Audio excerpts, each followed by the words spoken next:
estar agora convidando o seminarista Isaac, que vai estar trazendo a palavra nessa noite. Daqui a pouco nós vamos ter a nossa oração da fé também, né, irmãos? Então, e a oração da família. Então, queremos agradecer a Deus por tudo, né? Vamos lá, tá vendo? Pai, em nome de Jesus, quero pedir a tua bênção na vida do teu servo, que o teu Espírito Santo conduza, o abençoe, que ele possa sair a ser usado por ti hoje de uma forma sobrenatural. Fala através da instrumentalidade do teu filho, em nome de Jesus. Amém. A paz do Senhor, irmãos, amém? Está todo mundo bem? Todo mundo na paz de Cristo? Glória a Deus. Como eu já havia dito desde o início deste mês, todas as mensagens que eu vou pregar, elas dizem respeito a uma vida que glorifica ao Senhor. Então hoje, nessa noite, eu quero falar com os irmãos sobre mais uma característica, sobre uma outra característica de uma vida que glorifica a Deus. Amém? E uma vida que glorifica a Deus é uma vida que não crucifica a Cristo. É uma vida que não negocia aquilo que Deus oferece a nós pela comodidade. Então, para que a gente possa entender um pouco melhor sobre essas questões, eu quero convidar os irmãos a abrirem as suas Bíblias no livro de Hebreus, no capítulo 6, a partir do versículo 4, amém?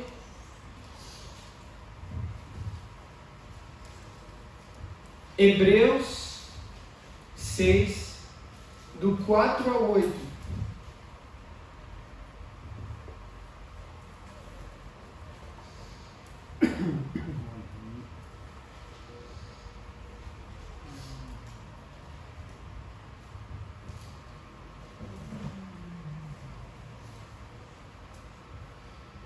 Amém? Os irmãos acharam? Amém. Hebreus 6, do 4 ao 8. A palavra de Deus diz assim: é impossível, pois, que aqueles que uma vez foram iluminados e provaram o dom celestial e se tornaram participantes do Espírito Santo e provaram da boa palavra de Deus e os poderes do mundo vindouro e caíram, sim, é impossível outra vez renová-los para o arrependimento, visto que, de novo, estão crucificando para si mesmos o Filho de Deus e expondo a ignomia ou a vergonha. Porque a terra que absorve a chuva que frequentemente cai sobre ela e produz erva útil para aqueles por quem é também cultivada, recebe a bênção da parte de Deus. Mas, se produz espinhos e abrolhos, é rejeitada e perto está da maldição, e o seu fim é ser queimada. Mais uma vez eu gostaria de repetir, dar ênfase aqui nesse versículo de número 7. Porque a terra que absorve a chuva que frequentemente cai sobre ela e produz erva útil para aqueles por quem é também cultivada, recebe a bênção do Senhor. Glória a Deus. A gente sabe que essa passagem aqui, esse versículo 7 e 8, esses dois versículos, eles têm uma ligação muito forte com Mateus 13, ali quando Jesus ele começa a falar sobre o semeador que saiu a semear. E havia 3 tipos de terras diferentes. Havia uma terra que era boa, havia alguns tipos, perdão, eram mais de 3. Havia uma terra que era boa, havia uma terra com espinhos, havia uma terra com pedras e havia uma terra que era seca e que o calor do sol fazia com que as sementes murchassem. Essa terra, ali na passagem que Jesus ele conta a parábola do semeador, e essa terra aqui em Hebreus 6, 7 e 8, ela representa o nosso coração.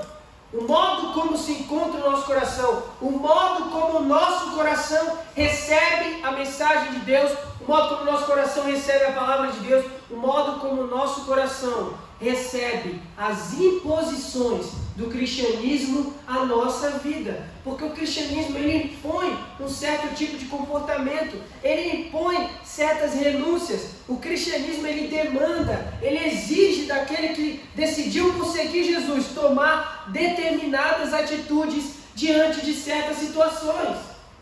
O cristão, ele não é alguém que tem o luxo, o privilégio de poder abandonar o mandamento de Jesus, abandonar algo que Jesus impôs a ele para que ele vivesse como comportamento pelos seus próprios prazeres ou pela sua própria comodidade.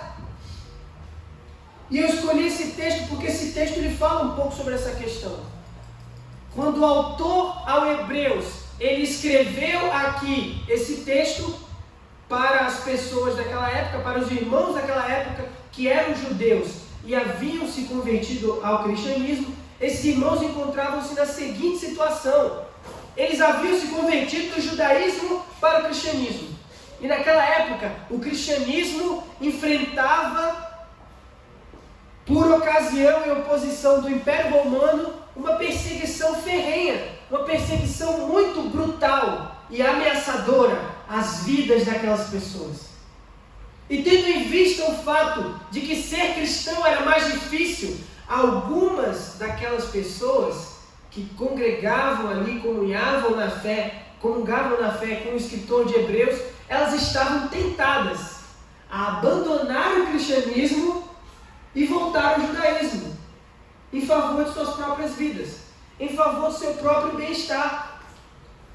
Então o autor aos Hebreus, ele insurge aqui com esse texto, falando maravilhosamente essa questão de que é impossível. Quando ele fala que é impossível, a palavra impossível, aqui traduzida do original, ela significa sem força, impotente, fraco, sem poder, incapaz. Isso significa que é difícil uma pessoa que experimentou do dom de Deus, que experimentou a salvação de Deus, que experimentou a obra que Jesus Cristo opera no coração do homem ao entrar na vida dele e transformar seu coração. É difícil uma pessoa que experimentou isso e decidiu voltar atrás, é difícil tornar essa pessoa arrependimento.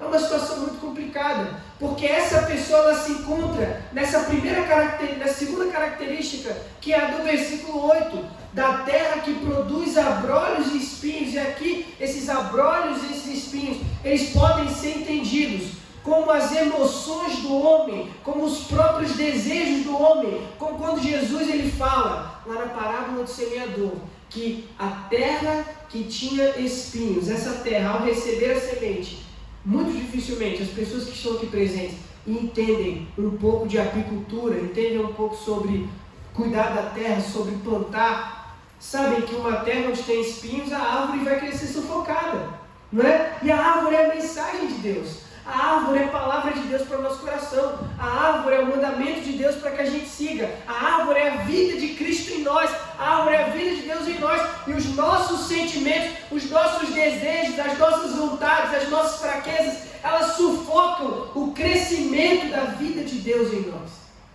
E essas pessoas daquela época se encontravam assim, porque elas viam que todos aqueles que eram pegos pelo Império Romano, confessando a fé em Cristo, eram mortos.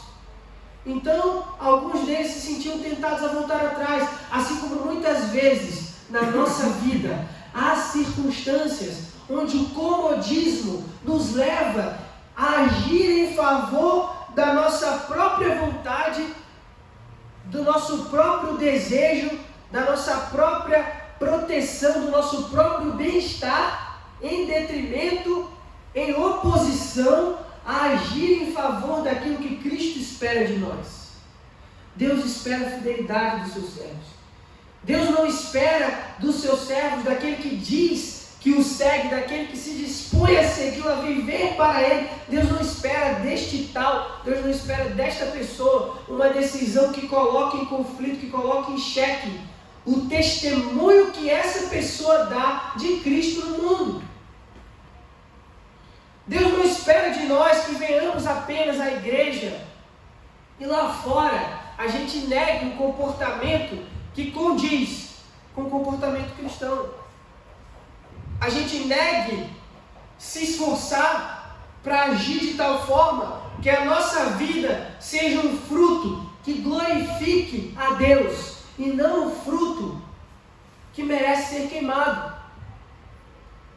Então, para a gente entender um pouco disso aqui, a palavra de Deus diz o seguinte: a gente tem aqui algumas divisões nesses 4 versículos, onde a gente pode entender um pouco daquilo que o autor ele quer passar para nós, tendo em vista o fato de que a passagem diz respeito a uma época de perseguição. O foco aqui é mostrar a seriedade terrível de escolher a existência em vez de escolher a Cristo. Como muitas vezes a gente escolhe a permanência e a existência do velho homem dentro de nós, do que a vida e manifestação do poder de Jesus Cristo em nossas vidas. E não falar sobre doutrina. Tem muita gente que pensa que esse texto aqui é um texto que fala sobre doutrina, né? Tem uma grande confusão, um grande debate entre calvinistas e arminianos em cima desse texto, dizendo os calvinistas, né, que esse texto é um texto que fala que aquele que foi iluminado e decidiu, ele não volta mais atrás, porque Deus endurece o coração do homem e tal, e blá blá blá blá blá. Isso não é assunto para hoje, mas na verdade esse texto trata de uma outra questão, como muitos pensam que esse texto diz respeito a tal. Diante disto, há 4 implicações da escolha errada, 4 implicações que esse texto nos apresenta, da escolha errada que o homem pode fazer pela existência ou por qualquer outra coisa que não seja Cristo. Quantas vezes em nossa rotina a gente tem escolhido qualquer outra coisa que não é Cristo? Como esses irmãos estavam tentados a fazer.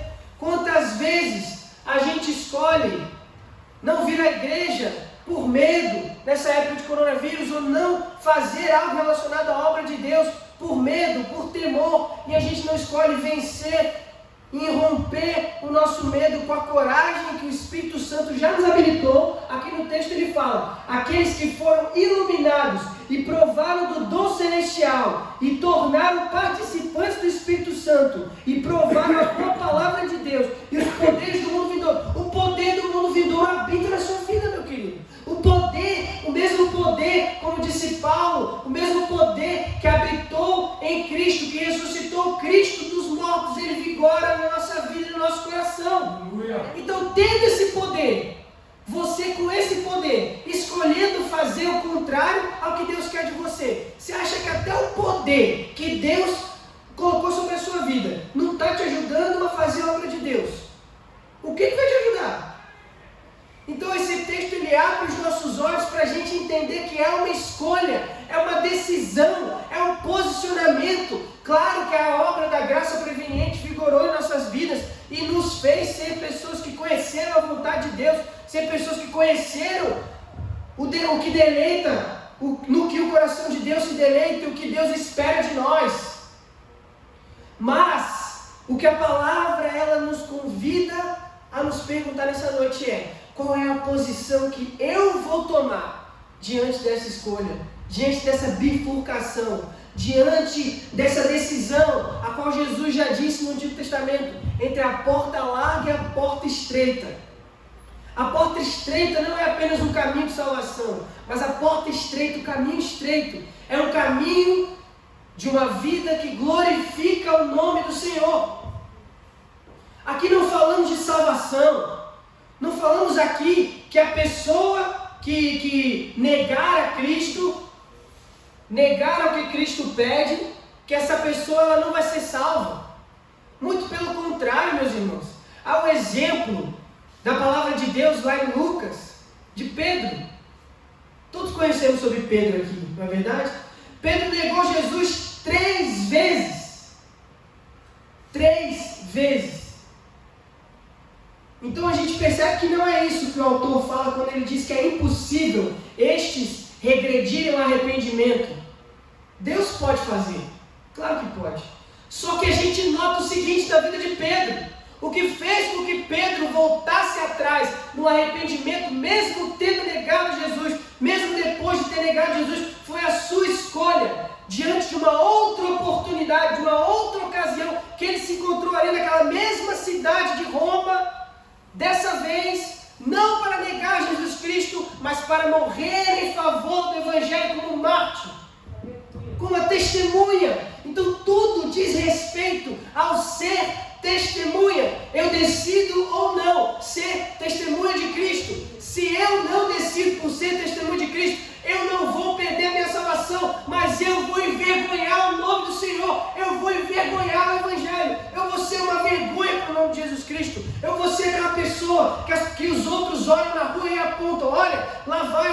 que vai para a igreja, mas a vida dele não mudou.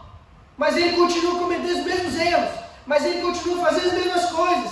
E são esse tipo de pessoas que o autor, ele diz aqui, no versículo 6, que caíram e estes mesmos voltam a crucificar a Cristo mais uma vez. Nós condenamos Jesus ao mesmo escárnio pelo qual ele passou na cruz, pregado na cruz do Calvário, a mesma zombaria. Nós fazemos quando agimos dessa forma, com que as pessoas que olham para o Evangelho pensem: então o Evangelho só diz respeito a isso? É só carro novo, casa nova? É só ir à igreja de terça e quinta? A vida da pessoa não muda? Não tem nenhum efeito? Não surte nenhuma mudança? Não tem nada, é só isso. Se é só isso, eu não quero ser cristão. Se é só isso, eu não preciso de salvação. Se é só isso, eu não preciso disso na minha vida. Então a gente tem que tomar cuidado em relação a essa questão. O autor ele fala aqui, a primeira implicação é a dificuldade que alguém que foi invadido pela luz de Cristo em sua vida encontra em relação a arrepender-se de negá-lo. Porque essa pessoa, tendo sido iluminada, Pedro andou com Jesus por todo o ministério dele aqui na terra. E no dia que Jesus se encontrava para ser crucificado ali, no meio dos oficiais do Império Romano, e Pedro o segue, tendo dito Pedro antes, com toda a coragem, o peito estufado, ele disse: eu não negarei. E Jesus ele disse para Pedro: eu sei que você vai me negar. E Pedro ali na frente daqueles oficiais, ele nega Jesus. Pedro havia sido iluminado, e era realmente difícil, porque a escolha de não negar a Jesus era de Pedro. A escolha de não negar a Jesus com a nossa vida e as nossas atitudes é nossa. A responsabilidade é nossa de viver uma vida de santidade, de buscar viver todos os dias uma vida que agrada a Cristo, é nossa. O que a palavra quer dizer quando vê-se a fala de que é impossível para os que recaíram ser renovados pelo arrependimento, é que, como Erasmo, um dos pais da igreja, afirmava, ele sustenta que a palavra defendia o fato de que a palavra é impossível, no original, deve se tomar no sentido de difícil, ou seja, algo que é difícil de acontecer. Porém, um difícil quase impossível. Mas há um outro teólogo, um teólogo posterior a ele, um teólogo anglicano, acadêmico, clérigo, pietista, chamado Johann Bendel. Ele diz o seguinte, olha que maravilha. Johann Bendel sustenta na significação desta mesma palavra, essa mesma palavra no grego, impossível, que o que é impossível para os homens resulta no possível para Deus.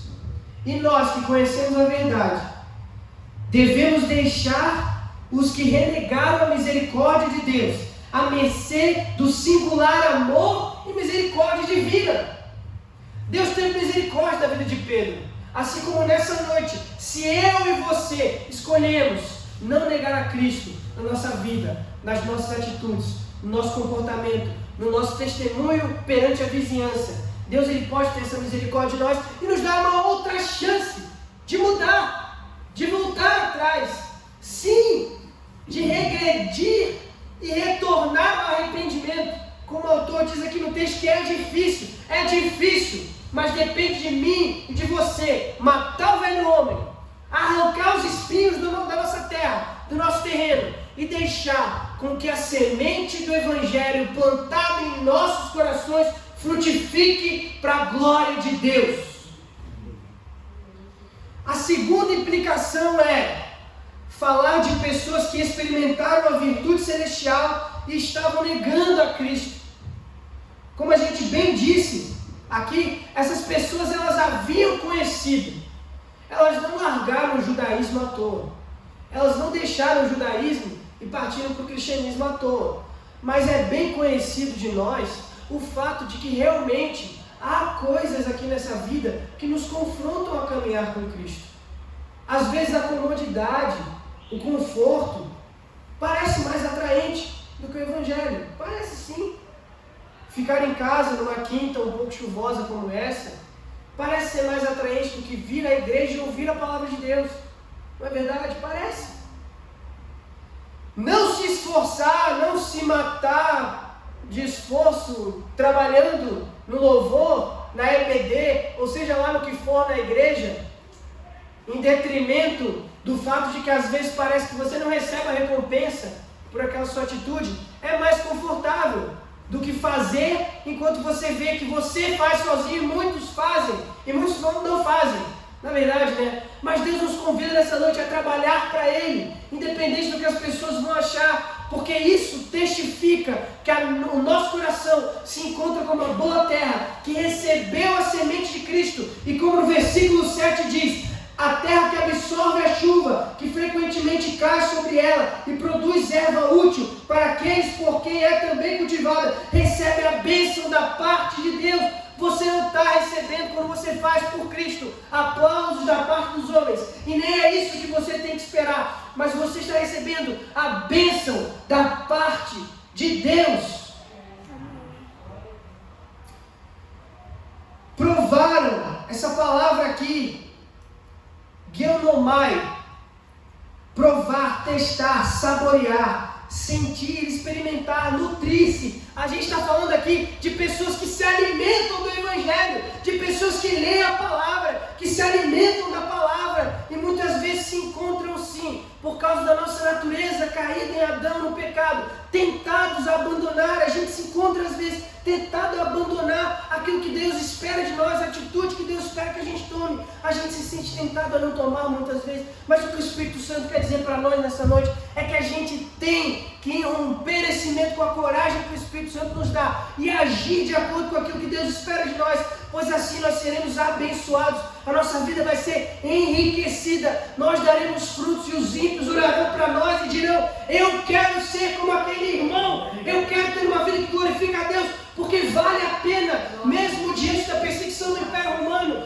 mesmo diante de hoje em dia das teorias da relatividade, mesmo diante do relativismo, mesmo diante de um século onde todo mundo faz o que quer, eu não faço o que eu quero porque eu tenho um Senhor que governa a minha vida e sabe o que é melhor para mim. Fazer só o que você quer deságua nisso que o versículo 8 fala, em viver perto da maldição e de ser queimado. Você vive perto disso. Aqui ele fala que essas pessoas que haviam sido tentadas a negar, elas tinham recebido o dunamis de Cristo, o poder que reside na natureza, como uma virtude de moral, excelência de alma. Eles tinham recebido isso, e mesmo assim, encontravam-se tentados a negar. O cristão que participa do Espírito Santo é alguém que teve em sua vida uma nova direção, um novo poder, uma nova presença. Descobre o poder que tanto lhe diz como fazer, como lhe capacita a fazer.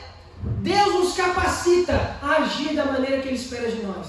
Deus nos capacita, então a escolha é nossa. Se queremos agir mediante a imposição que esse poder que já vigora em nós, que já está em nós, nos convida a viver ou não.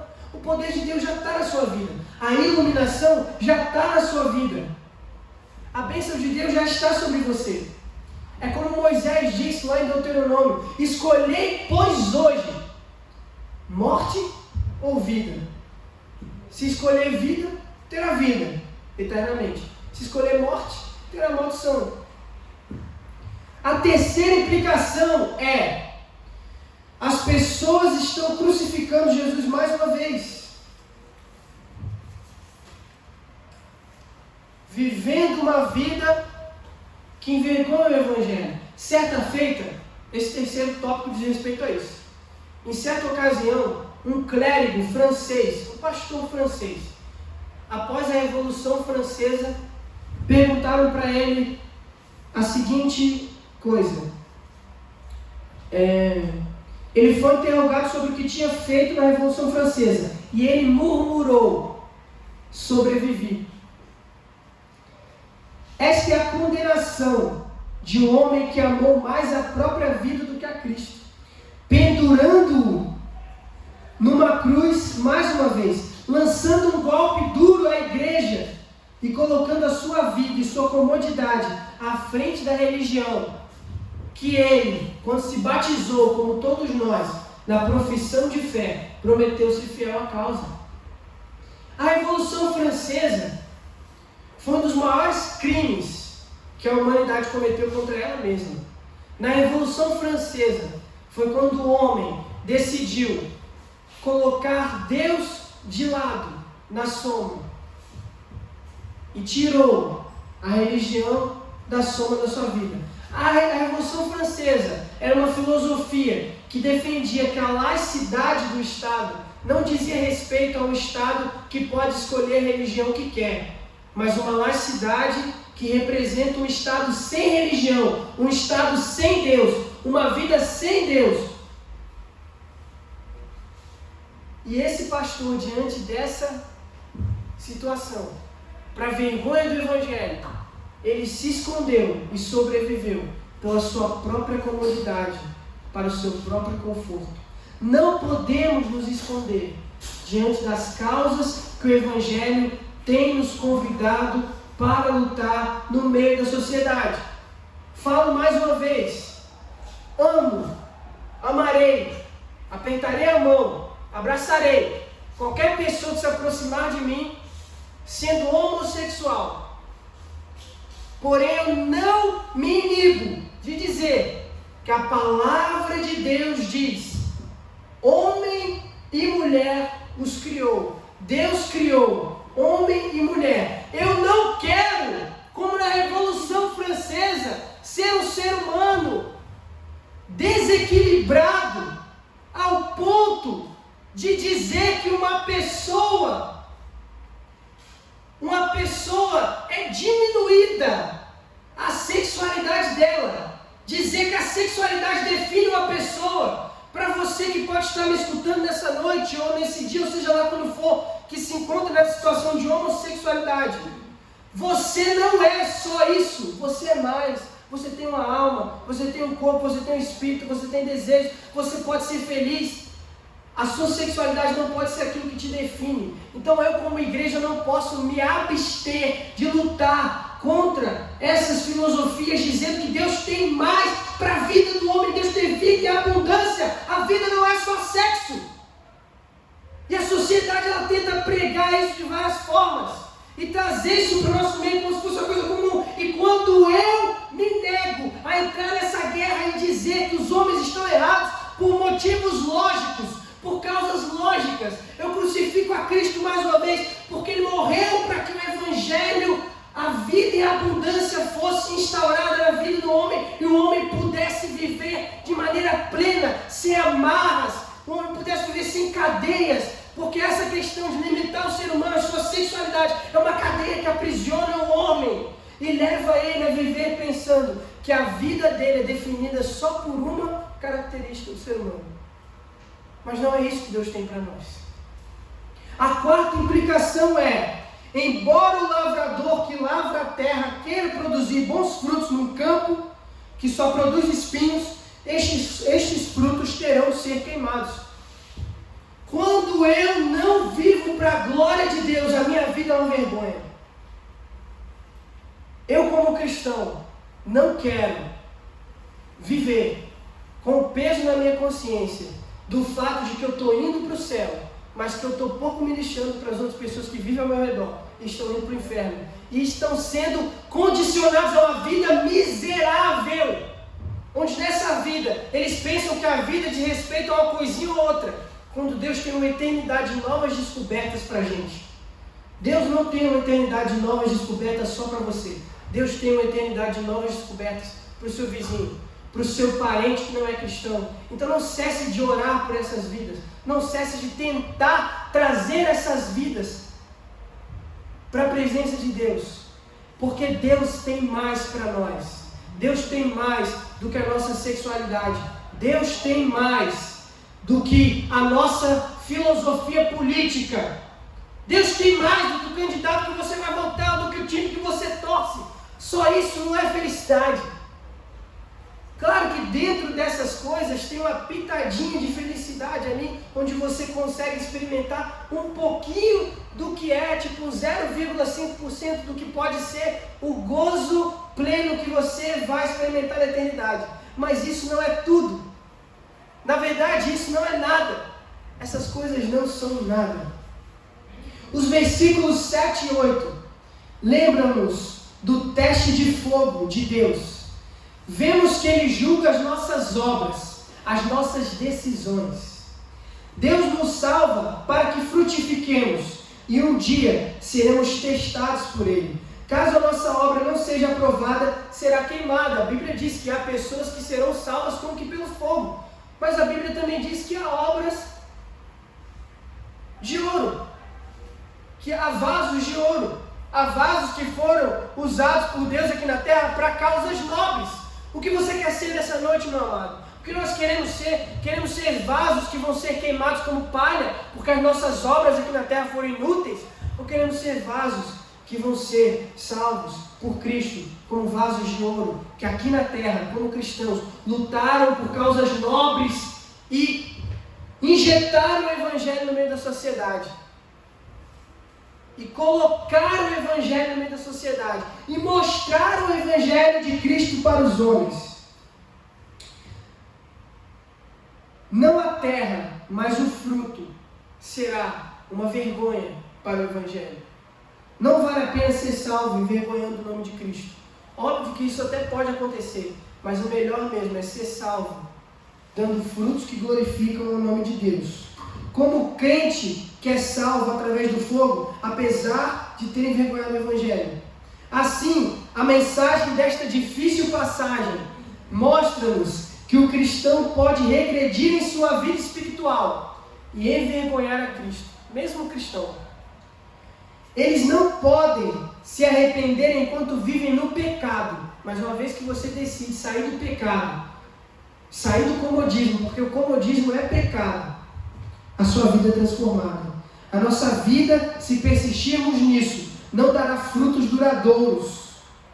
Não nos conhecerão como igreja do Boa Vista, metodista wesleyana, que fez uma diferença aqui nesse bairro. Mas os anos vão passar e talvez daqui a 50 anos alguém diga: ah, lembra aquela igreja que tinha ali do lado da quadra do Boa Vista? Pois é, irrelevante, né? Totalmente fútil, não servia para nada. Enfim.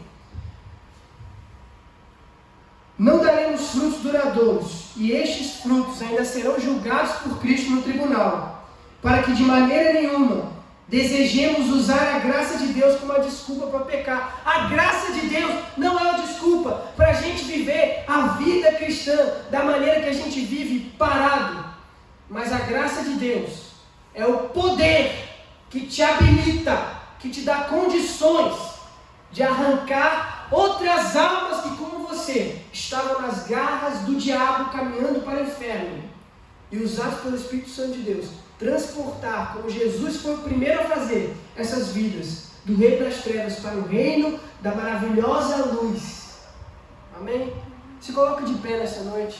Eu quero orar com você para que Deus, em nossas vidas, nos ajude a viver o Evangelho da maneira que Ele deseja e não da maneira que a gente quer. Sabe por quê? Deus ele trabalha uma coisa no nosso coração essa noite. Deus não deseja que a gente dê o nosso melhor para Ele. Deus deseja que a gente dê o que Ele quer que a gente dê.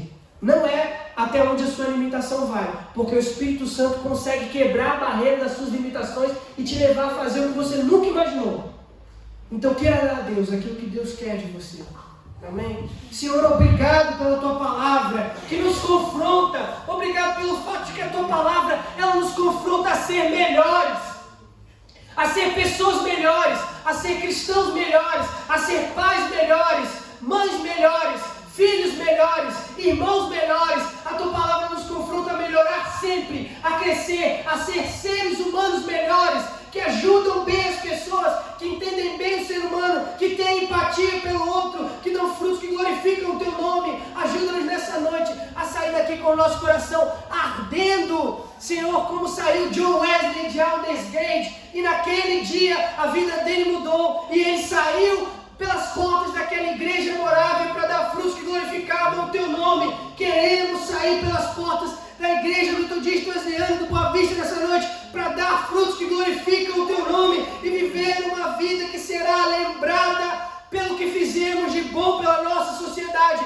que a nossa igreja seja lembrada na nossa comunidade como igreja que glorificava o nome do Senhor, como igreja diferente e não como igreja fútil que se aproveita da graça de Deus para viver em pecado, mas que possamos ser diferentes. Clamamos a Ti nessa noite, Deus, que o Teu Espírito Santo nos ajude, porque por nós não temos condições, mas sabemos que já fomos iluminados e já recebemos do Teu poder, então decidimos nessa noite viver diferente, fazer diferente, agir diferente, caminhar diferente, porque nós queremos ser diferentes, queremos ser uma igreja diferente nesse bairro, não queremos ser mais uma porta de igreja para as pessoas entrarem e ouvirem um louvor de qualidade, queremos ser uma porta onde por ela as pessoas adentram os portões celestiais, para a honra e glória do Teu nome.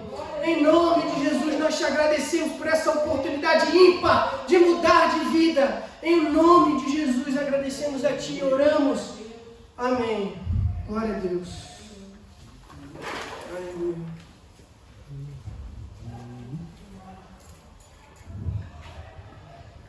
Amém. Graças a Deus. Graças a Deus, irmãos, porque Ele tem sido fiel. E continuará sendo fiel. Compete a nós agora também sermos fiéis a Ele. Aleluia. Vamos orar pela nossa campanha, né, irmãos? Pedindo a Deus que venha nos abençoar nesse momento. Hoje é o nosso culto do mergulho também, então queremos orar também. Você que está fazendo a campanha, né? Você que, quem deseja ser ungido também, depois vem aqui à frente, não vamos dizer, se você está enfermo, né? Se tem alguém enfermo aí, pode pedir depois da unção também. Então nós vamos orar. Pai, em nome de Jesus, quero pedir agora que o Senhor venha abençoar teus filhos, Pai, que estão fazendo essa campanha do mergulho. Aqueles que estão em casa, Senhor. Ó Deus, mas tem fé que o Senhor está tocando agora as suas vidas. Que o Senhor entre com providência agora e cura, Pai. Sara essas pessoas, sara essa ferida. Restaura, Senhor, de uma forma sobrenatural. Porque Tu és Deus, Tu és Senhor, Tu és aquele que pode, Tu és aquele que faz a diferença. Então, Pai, em nome de Jesus, que Teu Espírito Santo entre com providência e possa fazer a diferença na vida de todos aqueles que creem, todos aqueles que querem, todos aqueles que desejam receber. Ó Deus, ó Pai, eu quero incluir também nessa oração, ó Deus, a dona irmã Elizabeth, Senhor, o Igor, o Kleber, Senhor, Elias, Anderson, Tatiane. Ó Deus, eu peço que o Senhor venha entrar com providência, Pai, principalmente na vida do Elias, Pai. Ó Deus, que precisa dos Teus cuidados, ó Deus, porque ele precisa, Senhor, ó Deus, da Tua proteção ali. A família está triste, Pai, por causa das situações que têm acontecido. O Igor também precisa, Pai, ó Deus, dos Teus cuidados. Que o Senhor possa entrar com providência ali, curar, Deus, restaurar a saúde, Pai, porque Tu és Senhor, Tu és Deus, Tu és aquele que faz como não pode fazer. Oh, Pai, eu profetizo aqui a Tua bênção, Senhor. Eu ministro a Tua vitória sobre essas vidas, em nome de Jesus. Em nome de Jesus. Aleluia! Eu creio no poder de Deus. Aleluia! A irmã Elizabeth me pediu que ela colocou esse nome na oração. Eu vou colocar na caixinha de oração aqui, para que a gente possa orar, porque sábado a gente tem aqui a intercessão, então nós vamos continuar orando, irmão, mas esses nomes que estão aqui, Deus vai dar vitória ao Igor, né? E eu creio em Elias também, né? Deus vai restaurar ali a liberdade dele, né? Porque tudo tem um tempo, né, irmão? E a pessoa tem que, às vezes tem que cumprir o tempo, mas Deus é fiel, e Ele que está no controle, amém? Nós vamos ter esse testemunho aqui, irmão. Nós vamos encontrar aqui o testemunho do Igor, né? Aqui, em nome de Jesus, que Deus faz. Ele é Senhor. Aleluia. Vamos falar com as nossas famílias agora. Nós vamos colocar nossas famílias na presença do Senhor, para que Deus venha abençoar e restaurar. Pai eterno soberano, nessa hora eu quero apresentar cada família aqui da igreja. Cada família aqui representada, Senhor.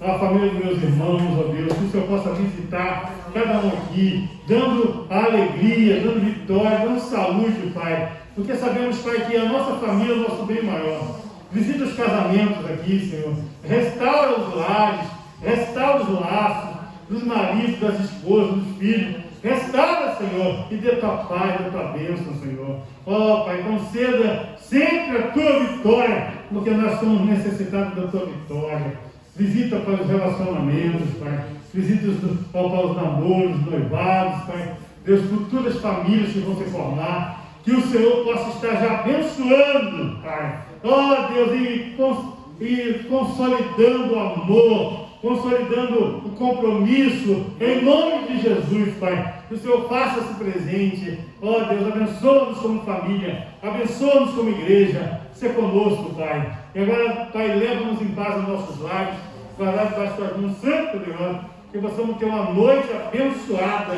Ah, Deus, um final de semana abençoado, Senhor. Abençoa-nos, Pai, em tudo, pois oramos e agradecemos em nome de Jesus. Aleluia! Oh, glória a Deus. Sábado nós temos oração às 9h30 da manhã. Domingo começa com a escola dominical online, tá? Não é EBD online às 2 da tarde. Domingo começa a EBD online. Depois você vai ver no grupo lá. Vai estar lá como você entra lá no grupo da igreja, você vai saber. E domingo é culto de jovens, já na mocidade domingo, né? Vamos mudar o mundo, né? Domingo é vamos mudar o mundo. Amém? Receba a bênção. Que a graça do nosso Senhor e Salvador Jesus Cristo, o amor de Deus, nosso Pai, as ricas, maravilhosas e poderosas consolações do Espírito Santo, seja com todo o povo de Deus, em toda a face da terra, não só hoje, mas para todo sempre. Amém. A paz do Senhor.